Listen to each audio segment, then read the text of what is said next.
بسم الله الرحمن الرحيم.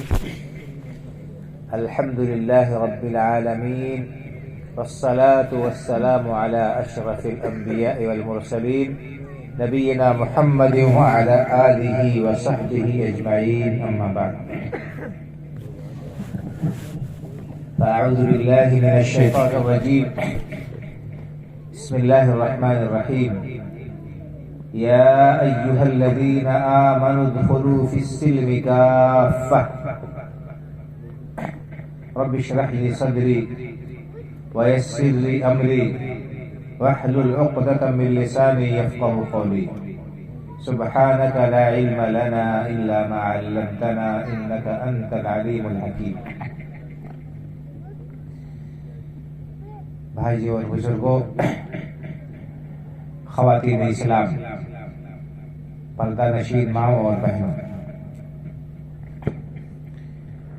اسلام اللہ رب العالمین کا محبوب اور پسندیدہ دین ہے، اور اسی دین پر عمل کرنے سے اللہ رب العالمین کے ہاں کامیابی مل سکتی ہے۔ اللہ رب العالمین نے قرآن کریم میں ارشاد فرمایا، ان الدین عند اللہ الاسلام، یقیناً دین اللہ کے ہاں اسلام ہی ہے۔ اور دوسری جگہ فرمایا، ومن یبتغ غیر الاسلام دینا فلن يقبل منه وهو في الآخرة من الخاسرین، کہ جو شخص بھی اسلام کو چھوڑ کر کوئی دوسرا دین چاہے گا، کسی دوسرے دین کا طلبگار اور خواہاں ہوگا، کسی دوسرے دین پر عمل کرے گا، فَلَن يُقْبَلَ مِنْهُ، اللہ رب العالمین کے ہاں اس کا یہ دین ہرگز بھی قبول نہیں ہوگا۔ وَهُوَ فِي الْآخِرَةِ مِنَ الْخَاسِرِينَ، اور ایسا شخص گھاٹا اٹھانے والا ہوگا۔ پتہ یہ چلا کہ دین اسلام اللہ رب العالمین کا پسندیدہ اور محبوب دین ہے، اور یہی دین اللہ رب العالمین کے ہاں مقبول ہے۔ اس کے علاوہ کوئی دوسرا دین اللہ کے ہاں مقبول نہیں ہے، اس پر کامیابی نہیں مل سکتی۔ اور ہر شخص سے یہی مطالبہ ہے کہ وہ اپنی پوری زندگی اسلام کے اصولوں کے مطابق بسر کرے۔ میں نے آپ کے سامنے جو آیت کریمہ پڑھی ہے، یا آیت کا ٹکڑا پڑھا ہے، اس میں اللہ رب العالمین نے یہی بات بیان فرمائی، یا ایھا الذین آمنوا ادخلوا فی السلم کافہ، اے ایمان والو تم سب کے سب کامل اور مکمل طور پر اسلام میں داخل ہو جائے۔ اسلام کوئی استثنائی چیز نہیں ہے، منمانی اور مرضی کی چیز نہیں کہ جہاں چاہا اس کو اپنایا اور اختیار کیا، اور جہاں ہماری مرضی کے مطابق حکم نہیں ہوا شریعت کا، اس کو کنارے لگا دیا۔ اگر کوئی شخص ایسا کرتا ہے تو وہ مسلمان نہیں ہے، وہ ہرجائی ہے۔ ہرجائی ہے جو اپنی منمانی اور اپنے پسند کے مطابق اگر اسلام کا حکم ہو تو اس کو قبول کرے، اور جہاں پر اس کے مزاج کے خلاف بات ہو وہاں پر اسلام کی تعلیم کو وہ نظر انداز کر دے، پس پشت ڈال دے، کنارے لگا دے، تو ایسا شخص صحیح مسلمان نہیں۔ اور دوسری جگہ اللہ رب العالمین نے ارشاد فرمایا کہ یا ایھا الذین آمنوا اتقوا اللہ حق تقاتہ ولا تموتن الا وانتم مسلمون، اے ایمان والو اللہ سے ڈرو جیسا کہ اسے ڈرنے کا حق ہے، اور دیکھو تمہیں موت نہ آئے مگر اس حال میں کہ تم مسلمان ہو۔ جب بھی موت تمہاری آئے تمہیں اسلام کی حالت میں پائے۔ ہم میں سے کس کو پتا ہے کہ اس کی موت کب آئے گی؟ بڑھاپے کی عمر کو پہنچے گا، یا اس سے پہلے ہی جوانی ہی میں موت کا آدھی شکنجہ اسے اپنے قبضے میں لے لے گا؟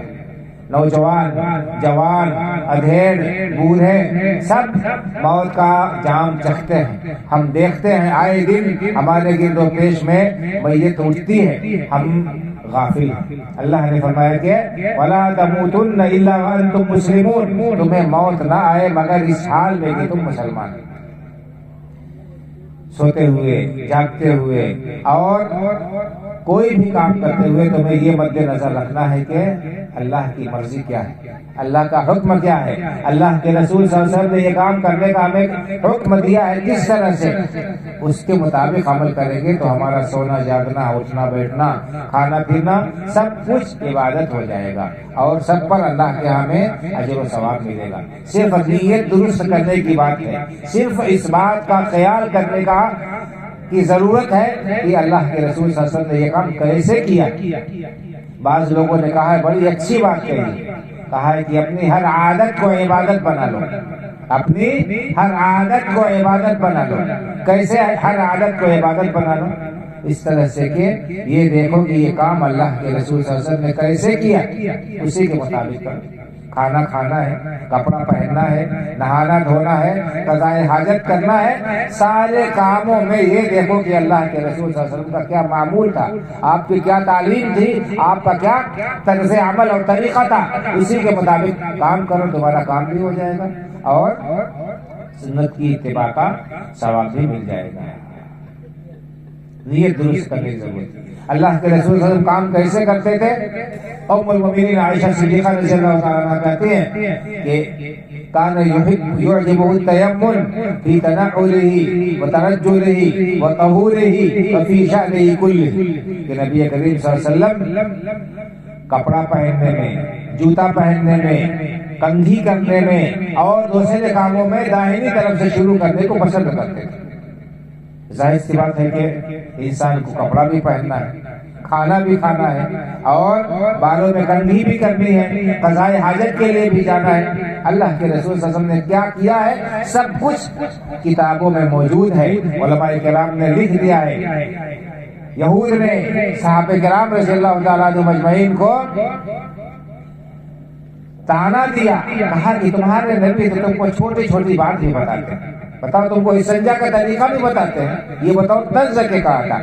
تو صحابی نے جواب دیا کہ سلمان فارسی رضی اللہ عنہ نے، جی صحیح کرتے ہو، ہمارا دین ایسا ہے کہ زندگی کے ہر گوشے کو شامل ہے، زندگی کا کوئی گوشہ ایسا نہیں ہے جہاں پر ہمارے دین کی ہدایت ہمیں نہ ہو۔ اللہ کے رسول صلی اللہ علیہ وسلم نے ہمیں صحیح بات ہے کہ استنجا کا طریقہ بھی سکھایا ہے۔ اللہ کے رسول صلی اللہ علیہ وسلم نے ہمیں منع کیا کہ ہم استنجا کریں تو داہنے ہاتھ سے صفائی کریں۔ استنجا کو انسان جائے تو پانی داہنے ہاتھ سے ڈالے، بائیں ہاتھ سے صفائی کرے، اور استنجا خانے میں جانا ہے تو پہلے بایاں ہاتھ بایاں پیر اندر جو ہے ڈالے، اور جب باہر نکلے تو داہنا پیر باہر نکالے، دعا پڑھ کے جائے، دعا پڑھ نکلنے کے بعد دعا پڑھے۔ اس طرح سے سارے کام انسان انجام دے تو اس کا ہر عمل، اس کا سونا جاگنا، اس کا کھانا پینا اور اس کے سارے معمولات بھی انشاءاللہ عبادت میں لکھے جائیں گے، اس پر انہیں ثواب ملے گا اتباع سنت کا۔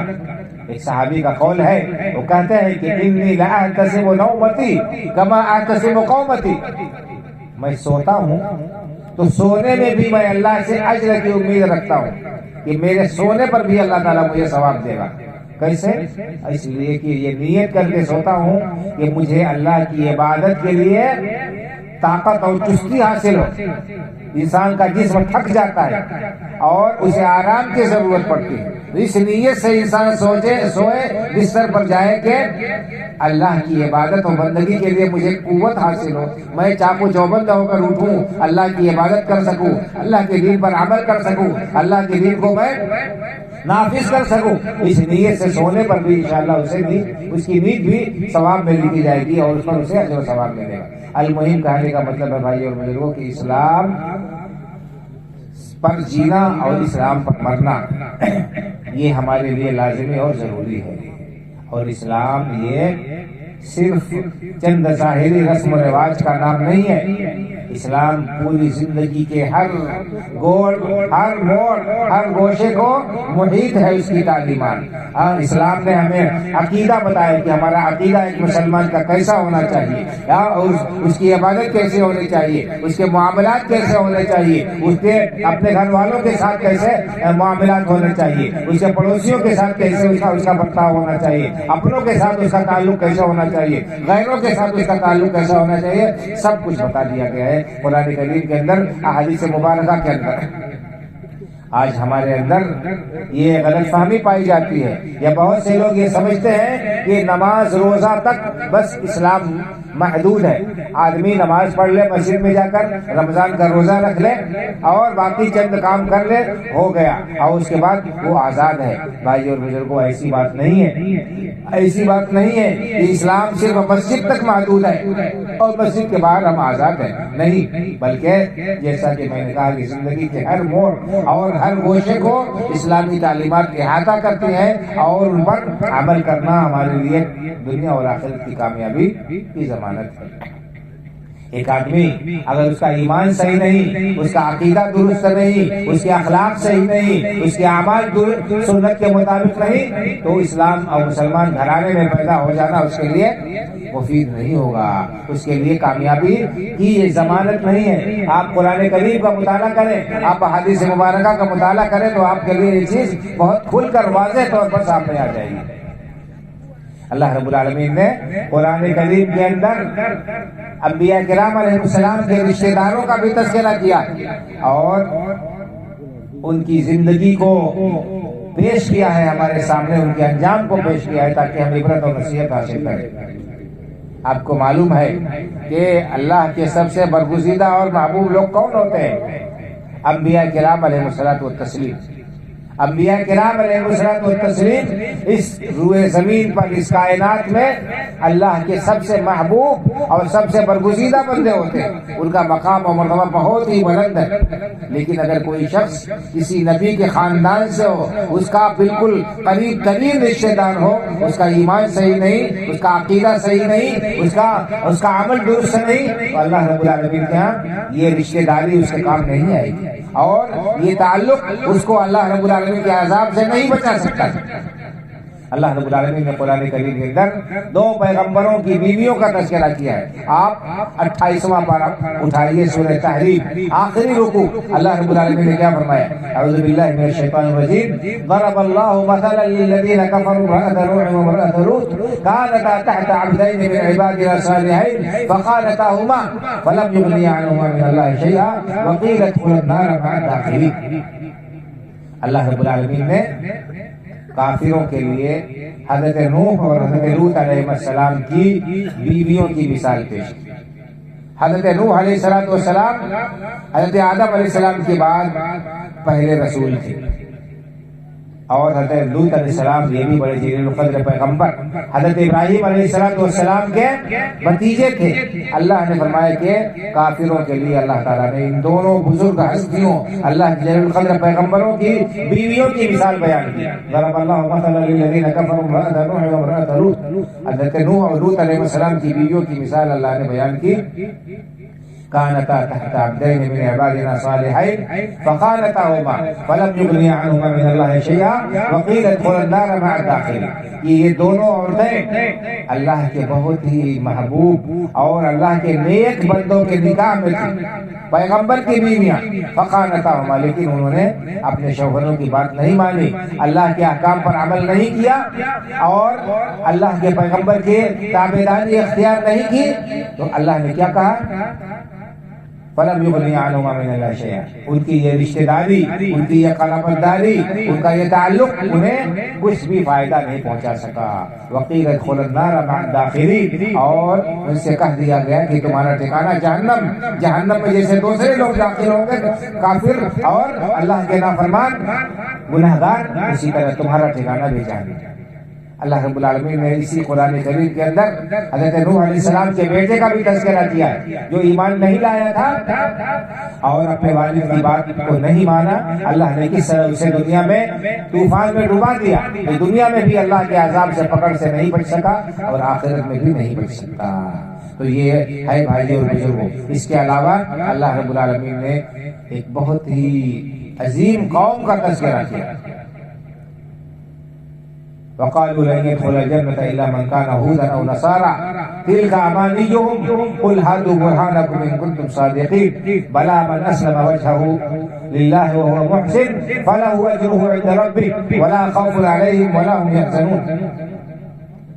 یہود کہتے ہیں کہ جنت ان کی جاگیر ہے, جنت میں صرف یہودی جائیں گے, اور عیسائیوں نے یہ کہا کہ جنت صرف نصارہ کے لیے خاص ہے, نصارہ کی جاگیر ہے. یہ یہود و نصارہ کون کے معلوم ہے آپ کو؟ یہ بہت ہی جلیل القدر خاندان کے یہ لوگ. حضرت موسیٰ علیہ السلام اور حضرت عیسیٰ علیہ السلام، آپ ان کا سلسلہ نسب دیکھیں گے تو یہ لوگ پیغمبروں کے خاندان سے تھے. حضرت موسیٰ علیہ السلام یہ حضرت یعقوب علیہ السلام کی نسل سے، ان کو بنی اسرائیل بھی کہتے ہیں. تو یعقوب علیہ السلام خود پیغمبر، ان کے بیٹے یوسف علیہ السلام پیغمبر، ان کے والد حضرت اسحاق علیہ السلام پیغمبر، ان کے تایا ابا حضرت اسماعیل علیہ السلام پیغمبر، اور ان کے جد اعلیٰ حضرت ابراہیم علیہ السلام ابو الانبیاء. حضرت ابراہیم علیہ السلام کے بعد جتنے بھی نبی آئے ہمارے نبی صلی اللہ علیہ وسلم تک، سب انہی کی نسل سے تھے. ان کے بارے میں اللہ نے کیا کہا کہ یہ لوگ، اللہ نے ان کو بہت فضیلت بخش دیا. بنی اسرائیل اذکروا نعمتی التی انعمت علیکم وانی فضلتکم علی العالمین. بنی اسرائیل کو اللہ نے یہ بتایا کہ تمہیں پوری کائنات پر فضیلت بخشی، یعنی اپنے زمانے میں یہ لوگ سب سے افضل تھے، اسے برتر کوئی نہیں تھا. لیکن یہ کب تھے، کیوں تھے سب سے برتر اور اعلیٰ اور افضل؟ جب تک ان کا ایمان صحیح تھا، جب تک وہ اللہ کے دین پر عمل پیرا تھے، اللہ کے حرام و حلال کو پر عمل کرتے تھے اور اس کا پاس و لحاظ کرتے تھے. اللہ نے ان کو قرآن میں کہا کہ وانی فضلتکم علی العالمین، میں نے تمہیں پوری کائنات پر فضیلت بخشی. لیکن جب یہی قوم اس نے بغاوت کا راستہ اختیار کیا، سرکشی کا راستہ اختیار کیا، اللہ کے احکام کو توڑ دیا اور نبیوں کا مذاق اڑانے لگے، تو اللہ رب العالمین نے انہی کے بارے میں قرآن میں کیا کہا؟ قلنا لهم كونوا قردة خاسئین.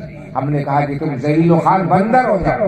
ان کو دنیا میں اللہ نے سزا سے دو چار کیا، کیسے کہ ان کو بندر بنا دیا، ان کی شکل بدل دی. اور دوسری جگہ اللہ نے فرمایا کہ وَجَعَلَ مِنْهُمُ الْقِرَدَةَ وَالْخَنَازِيرَ. اللہ رب العالمین نے ان کو بدترین مخلوق میں مسخ کر دیا، کسی کو بندر بنا دیا، کسی کو سور بنا دیا.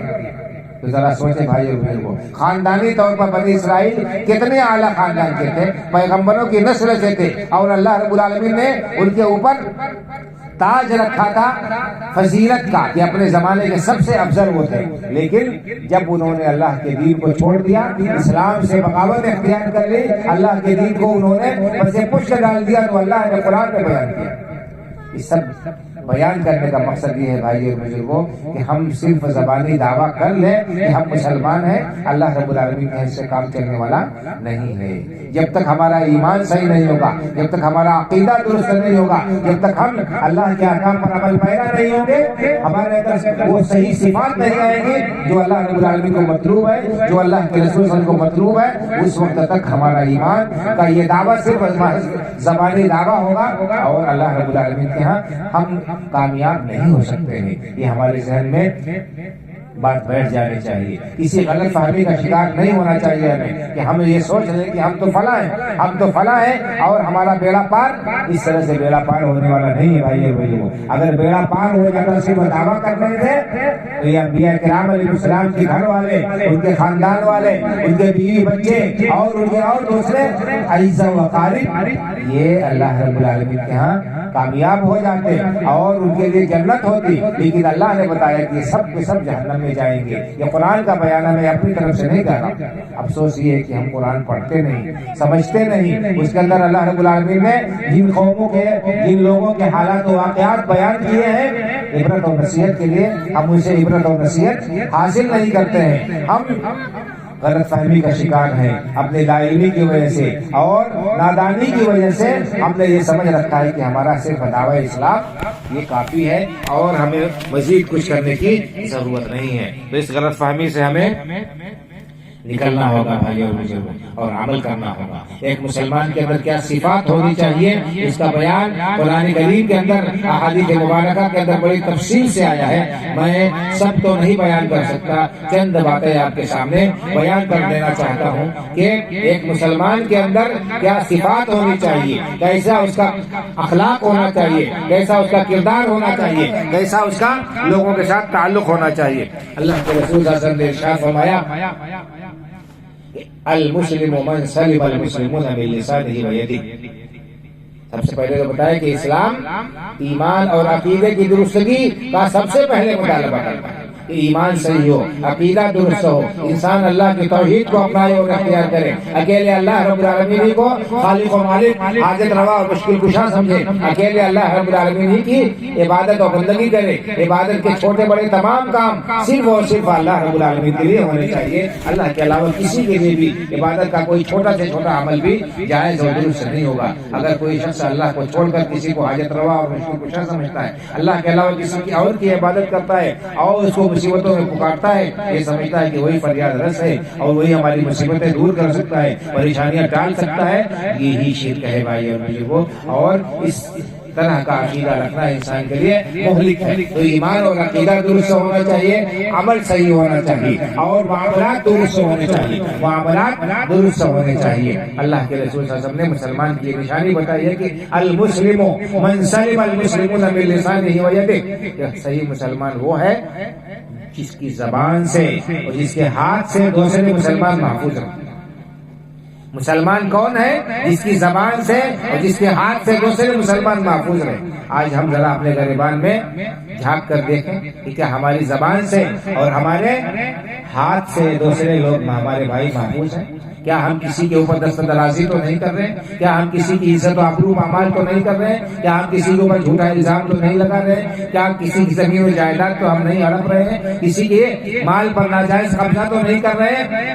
مسلمان اپنی زبان سے بھی وہ جو ہے دوسروں کو محفوظ رکھتا ہے اور اپنے ہاتھ سے بھی، زبان سے نہ کسی کی غیبت کرتا ہے، نہ کسی کے اوپر جھوٹا الزام لگاتا ہے، نہ کسی کا مذاق اڑاتا ہے، نہ کسی کے خلاف جھوٹی گواہی دیتا ہے، نہ جھوٹ بولتا ہے، نہ ہی اور اپنی زبان سے کسی کو تکلیف پہنچاتا ہے اور اپنے ہاتھ سے بھی تکلیف نہیں پہنچاتا، کسی کو نہ تھپڑ مارتا ہے، نہ کسی کی آبرو ریزی کرتا ہے، نہ کسی کے ساتھ ظلم و زیادتی کرتا ہے۔ اگر کوئی شخص ایسا کرتا ہے، اپنی قوت و طاقت کے بل بوتے پر کسی کو تکلیف پہنچاتا ہے، اس کی جان و مال کے لیے خطرہ بنتا ہے، تو اس کو اپنے ایمان کا جائزہ لینا چاہیے۔ اللہ کے رسول نے بات بیان فرمائی۔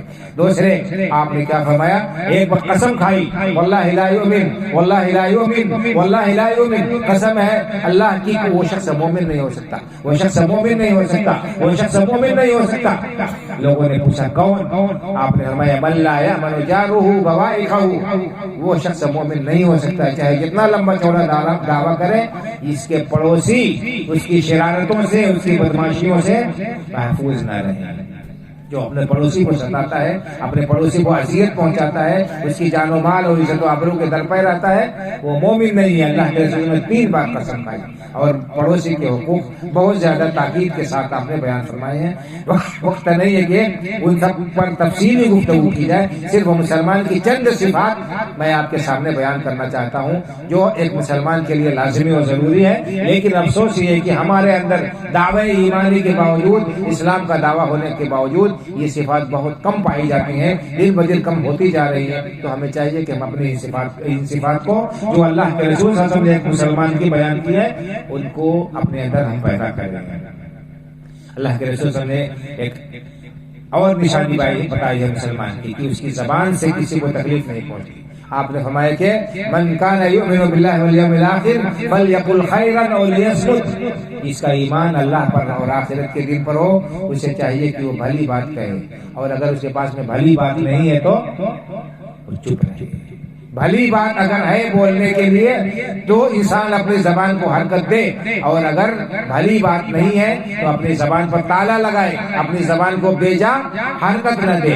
آج ہمارے اندر یہ چیز کہاں تک پائی جاتی ہے؟ ہم اپنی زبان کا کتنا پاس و لحاظ رکھتے ہیں، اس پر بہت سنجیدگی کے ساتھ سوچنے کی ضرورت ہے بھائی اور بزرگوں۔ یہ زبان انسان کو دنیا میں بھی ہلاک کر دیتی ہے اور آخرت میں بھی انسان کے لیے رسوائی اور ہلاکت کا سبب بنے گی۔ اللہ کے رسول صلی اللہ علیہ وسلم نے ارشاد فرمایا کہ من یضمن لی ما بین لحییہ وما بین رجلیہ اضمن لہ الجنہ، جو شخص میرے لیے مجھے اپنے 2 ٹانگوں کے بیچ کی چیز اور یعنی شرمگاہ اور اپنے جبڑوں کے بیچ کی چیز یعنی زبان کی حفاظت کی ذمہ داری لیتا ہے، گارنٹی دیتا ہے کہ غلط استعمال نہیں کرے گا زبان کا اور شرمگاہ کا، تو میں اس کے لیے جنت کی ضمانت دیتا ہوں، میں اس کے لیے جنت کی ضمانت دیتا ہوں۔ تو اللہ کے رسول صلی اللہ علیہ وسلم نے ایسے شخص کے لیے جنت کی ضمانت دی ہے جو اپنی زبان کی حفاظت کرے۔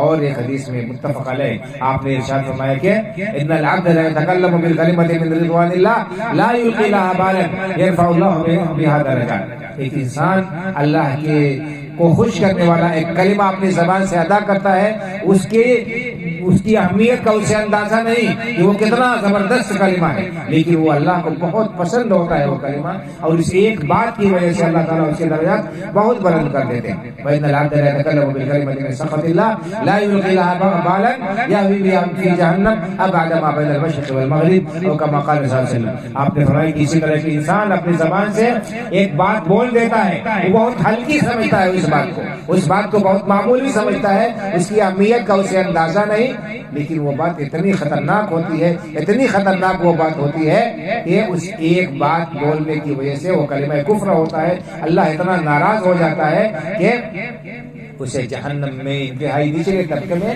پھینک دے گا، اسے جہنم کے انتہائی نچلے طبقے میں اللہ تعالیٰ پھینک دے گا۔ یہ اللہ کے رسول صلی اللہ علیہ وسلم کا فرمان ہے۔ زبان کی حفاظت بہت ہی زیادہ اہم اور ضروری ہے، اس سلسلے میں بے انتہا کمزوری پائی جاتی ہے، لاپرواہی پائی جاتی ہے، خاص طور سے عورتوں کے اندر یہ بیماری زیادہ ہی پائی جاتی ہے۔ زبان کی تیز ہوتی ہیں اور جب غصے میں آتی ہیں تو کیا کیا بک ڈالیں گی اس کا انہیں اندازہ نہیں ہوتا ہے، اپنے اوپر کنٹرول نہیں کر پاتی ہیں۔ انہیں سمجھنا چاہیے اس زبان کی خطرناکی کو اور اپنی زبان پر کنٹرول کرنا چاہیے، اپنی زبان کا صحیح استعمال کرنا چاہیے۔ اپنی زبان کو انسان اللہ کے ذکر میں، قرآن کریم کی تلاوت میں، تسبیح و تحلیل میں، توبہ و استغفار میں اور بھلائی کا حکم دینے اور برائی سے روکنے میں انسان اپنی زبان کو استعمال کرے، نہیں یہ کہ اللہ کے نافرمانی کے کام میں، گناہ کے کام میں اور فول بکوئی میں انسان جو کچھ بھی بولتا ہے سب ریکارڈ ہو رہا ہے اور اللہ رب العالمین کے ہاں ہر بات کا حساب ہوگا۔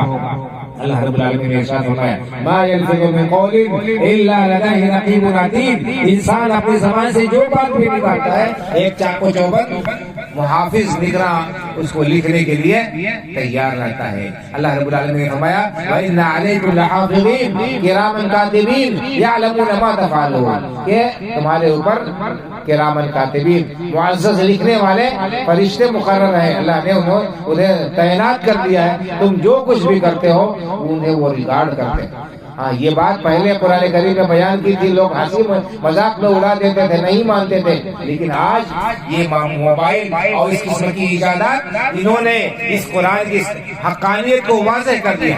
ایک انسان ہے، ایک معمولی بچہ ہے، اس پلاسٹک اور لوہے سے بنے ہوئے ایک چھوٹے سے سامان کو لے کر اس میں ہر چیز ریکارڈ کر لیتا ہے، ہر چیز ریکارڈ کر لیتا ہے، اور صرف آواز ہی نہیں، حرکت بھی اور سکون بھی، اور انسان نے کیا اشارہ کیا ہے سب ریکارڈ ہو جاتا ہے، اور جتنی بار انسان چاہتا ہے اتنی بار اس کو دیکھ لیتا ہے آگے پیچھے کر کے۔ جب انسان اس بات پر قادر ہے کہ وہ ہمارے اور آپ کی حرکتوں کو نوٹ کر لے اور سب کا وزن کر لے تو اللہ رب العالمین کیسے قادر نہیں ہوگا بھائی اور بھائیو۔ اس لیے ہمیں ڈرنا چاہیے اور اپنی زبان کا صحیح استعمال کرنا چاہیے تاکہ کل قیامت کے دن اللہ کے ہاں ہمیں رسوائی کا سامنا نہ کرنا پڑے۔ کل قیامت کے دن اللہ رب العالمین کا جب جائیں تو ہمارا سر شرمندگی کی وجہ سے جھکا ہوا نہ ہو، ہمارے اعمال نامے میں ایسی چیز نہ ہو اس کو دیکھ کر انسان پچھتائے اور کہے کہ کاش کہ میرا اعمال نامہ مجھے نہ دیا گیا ہوتا، بلکہ ہمارے اعمال نامے میں ایسی چیزیں درج ہوں جن کو ہم لوگوں کو دکھائیں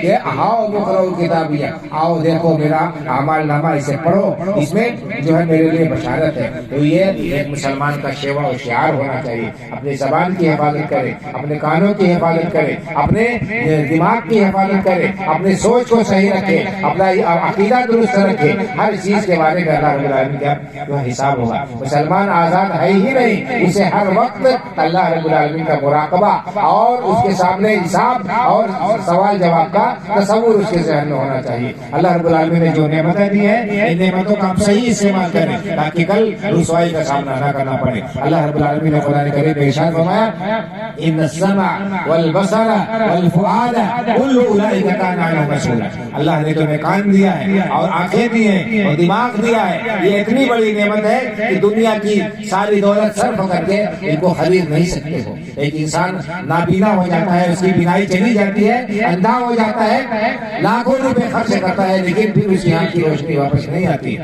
پچھتاتا ہے، افسوس کرتا ہے۔ ایک انسان بہرا ہو جاتا ہے، سنائی نہیں دیتا ہے اسے، مجلس میں بیٹھتا ہے نکو بنا رہتا ہے، لوگ کیا بات کر رہے ہیں، ہنس رہے ہیں، رو رہے ہیں، اسے کچھ پتا نہیں، اور نقوں کی طرح منہ بنا کر جو ہے بیٹھا رہتا ہے. ایک انسان اس کو بیماری لاحق ہو جاتی ہے، اس کا دماغ چل جاتا ہے، پاگل ہو جاتا ہے، دیوانہ ہو جاتا ہے، لوگ پتھر مارتے ہیں، کیسی کیسی حرکتیں کرتا ہے، اسے احساس نہیں ہوتا ہے. تو یہ نعمت جو اللہ نے دی ہے اس کی قدر کرو، اس کا صحیح استعمال کرو. اللہ کے ان تمام چیزوں کے بارے میں پوچھا جائے گا. ان السمع والبصر والفؤاد كل اولئک کان عنہ مسئولا. اس کان کے بارے میں پوچھا جائے گا اللہ کے یہاں. کان سے کیا سنا؟ اچھی بات سنی، بھلی بات سنی، نیکی کا کلمہ سنا یا گالی گفتاری سنی، غیبت سنی، کسی کا مذاق سنا، کفریہ کلمات سنے، فحش گانے سنے، کیا کچھ سنا اس کان سے اللہ کے یہاں حساب دینا ہوگا. والبصر آنکھوں سے کیا دیکھا؟ جائز دیکھا، ناجائز دیکھا، حرام دیکھا، حلال دیکھا، سب کے بارے میں اللہ کے یہاں سوال ہوگا. والفؤاد دل میں کیسا خیال رکھا، کیسے جذبات رکھے، اللہ اس کے رسول سے محبت تھی، دین سے لگاؤ تھا، یا یہ کہ دین سے دوری تھی، اللہ اس کے رسول کے محبت کے بجائے دنیا والوں کی اور اللہ کے دشمنوں سے محبت رکھی. کیا خیال تھا تمہارا ذہن میں، کیسا ذہن تھا، کیسے سوچ تھی، سب کے بارے میں پوچھا جائے گا. آج ہمارا نوجوان طبقہ دیکھ لیجئے کہ ان کی کانوں کو، وہ اپنے کانوں کا کیسا استعمال کرتے ہیں، اپنی آنکھوں کا کس طرح استعمال کرتے ہیں، اور دل و دماغ میں کیا جذبات ان کے ہوتے ہیں. سب کا حساب دینا ہے بھائی بزرگوں. اس سب کو ہم اپنے ذہن میں رکھیں اور اسلام پر اپنی زندگی گزارنے کی پوری کوشش کریں، اسی کا عزم کریں، اسی کا ارادہ کریں، اسی کے لیے اللہ رب العالمین سے دعا کریں. ایک انسان کو دعا کرنا چاہیے کہ اللہ تعالیٰ ہمیں اسلام پر زندہ رکھ اور ایمان پر ہمارا خاتمہ کر. اسی قسم کی غلط فہمی کا شکار نہیں ہونا چاہیے. حضرت یوسف علیہ السلام کی دعا اللہ رب العالمین نے قرآن میں نقل کی ہے. انہوں نے یہی دعا کی تھی، توفنی مسلمہ والحقنی بالصالحین. اے اللہ اسلام پر زندہ رکھ رہا ہے، پیغمبر بنایا ہے، اسلام پر وفات دے. توفنی مسلمہ، اللہ مجھے اسلام کی حالت میں وفات دے. والحقنی بالصالحین، اور نیک و صالح بندوں کے ساتھ مجھے ملا لے، شامل کر لے. یہ انبیاء کرام علیہ السلام کی دعا ہے. یہ دعا ہمارے ذہن میں ہونی چاہیے اور ہمیں فکر ہونی چاہیے. اللہ کے سامنے روئیں، گر گڑائیں، اللہ سے دعا کریں اور پوری احتیاط کے ساتھ زندگی بسر کریں. اسلام کے اصولوں کو جاننے کی اور اس پر عمل کرنے کی جب ہمارے دل میں فکر ہوگی، اس کا جذبہ ہوگا تو اللہ تعالیٰ کی طرف سے توفیق بھی ملے گی. اللہ رب العالمین سے دعا ہے کہ ہمیں سچا اور پکا مسلمان بنائے، اسلام پر زندہ رکھے، ایمان پر ہمارا خاتمہ فرمائے اور اپنے نیک و صالح بندوں میں ہم سب کا شمار کرے اور حشر فرمائے انہیں کے ساتھ. آمین. وآخر دعوانا ان الحمدللہ رب العالمین وصلی اللہ علی نبینا محمد وعلی آلہ وصحبہ اجمعین. والسلام علیکم ورحمۃ اللہ وبرکاتہ.